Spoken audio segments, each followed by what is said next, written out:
Vessel status in maritime law. Does Lozman set a new course? In Lozman versus City of Riviera Beach, the United States Supreme Court recently decided that an eccentric watercraft, which its owner intended to use as a stationary floating home, wasn't a vessel under Section 3 of the Rules of Construction Act.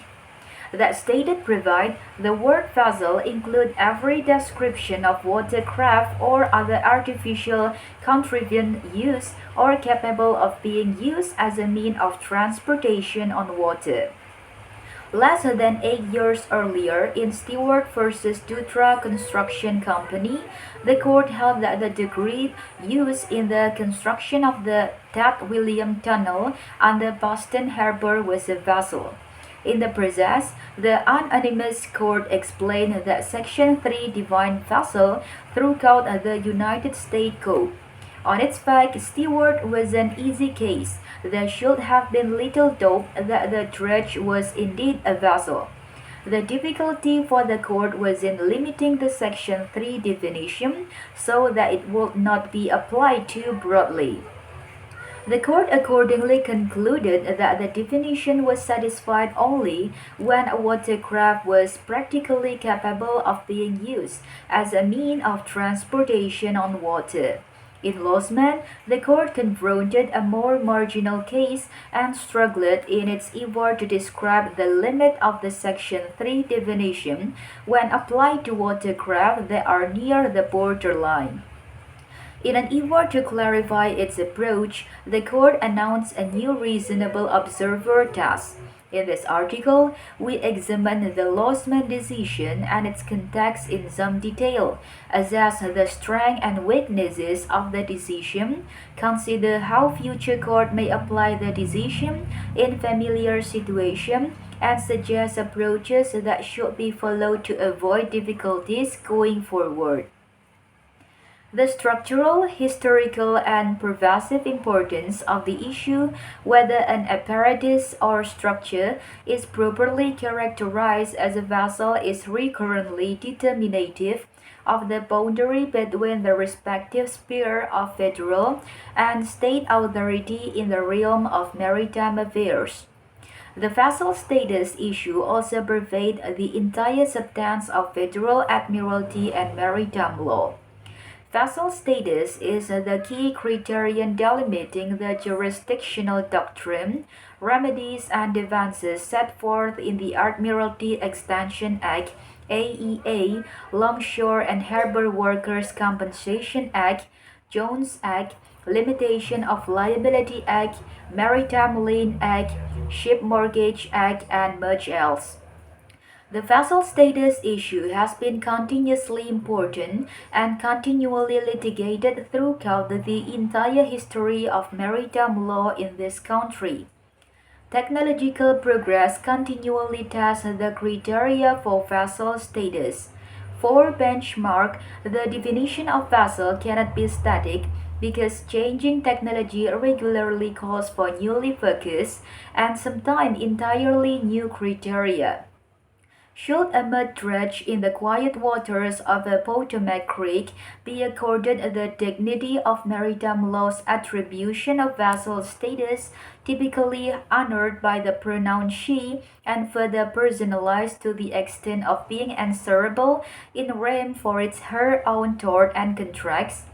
Should an insignificant scow used to transport timber down the intermittently shallow Saginaw River into Saginaw Bay so that large vessels could carry it away to market?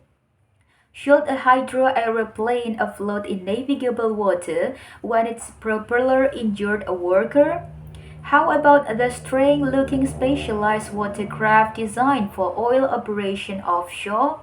In benchmark lower court decision, careful court gave confidently affirmative answers to all four questions. The Fourth Circuit held in 1896 that workers aboard the Potomac Creek mud dredge were entitled to a preferred maritime lien for unpaid wakes because the dredge was a vessel and the workers therefore seamen.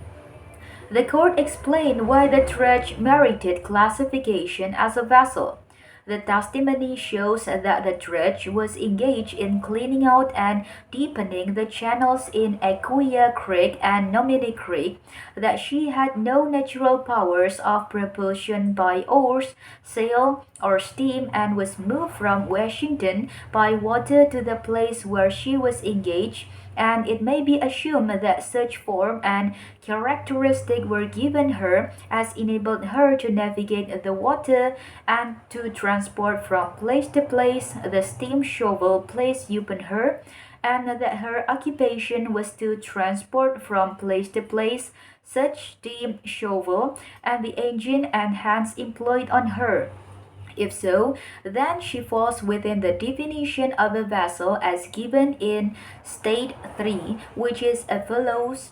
The word vessel includes every description of watercraft or other artificial contrivance used or capable of being used as a mean of transportation on water. It seemed a stretch of the imagination to class the deckhands of a mud dredge in the quiet waters of the Potomac Creek with the bold and skillful mariners who breast the angry waves of the Atlantic, but such and so far-reaching are the principles which underlie the jurisdiction of the Court of Admiralty that they adapt themselves to all the new kind of property and new sets of operative and new conditions which are brought into existence in the progress of the world. In the 1871 case of the insignificant Saginaw River scow, the Federal Admiralty Court exercised its jurisdiction to recognize a maritime lien against the scow for unpaid towage charge. In the court's view, technological innovation necessitated recognizing the SCO's vessel status. The application of steam to navigation has upset many of the old theories upon which admiralty jurisdiction was based and materially modified others. Before this event, commerce upon the water depended almost exclusively upon the utilization of the wind by means of masts and sails. Once steam power made its advent upon the water, it was as a stranger thrust in upon the maritime family, and the Admiralty Court looked at it askance and hardly knew where to place it or whether to recognize it at all. But so rapidly did it gain in favor, and so soon did it obtain a commanding position in the commerce of the world, that it was speedily taken in and domesticated in the Admiralty fort without further question, let or hindrance. The use of steam upon the water soon wrought other innovation upon ancient usage, among which was the use of vessels commonly called barges, with no propelling power of their own, neither the traditional masts and sails, nor steam, having capacity merely, and none of the means of navigation except the ordinary steering apparatus, depending for locomotion upon steam power, it is true, but applied by men entirely outside themselves.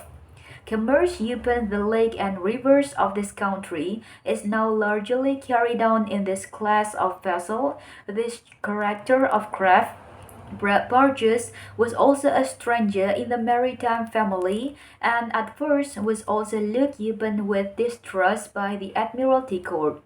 But so prominent a place do this vessel now occupy, that like their progenitor, the steamboat, of which they are in fact a mere excretion, they too must be, as they already in fact have been, taken in and domesticated in the Admiralty fold.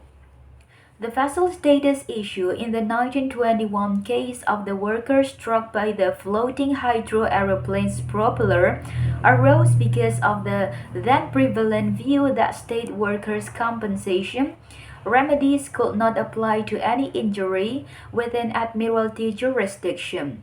Judge Cardozo enforced the prohibition and suggested that the workers should bring an Admiralty in rem tort action against the plane. He had fun explaining why the hydro aeroplane was a maritime law vessel. The latest of man's devices for locomotion has invaded the navigable waters, the most ancient of his highways. Riding at anchor is a new craft which would have mystified the Lord High Admiral in the days when he was competing for jurisdiction with Coke and the Court of Common Law. Thank you.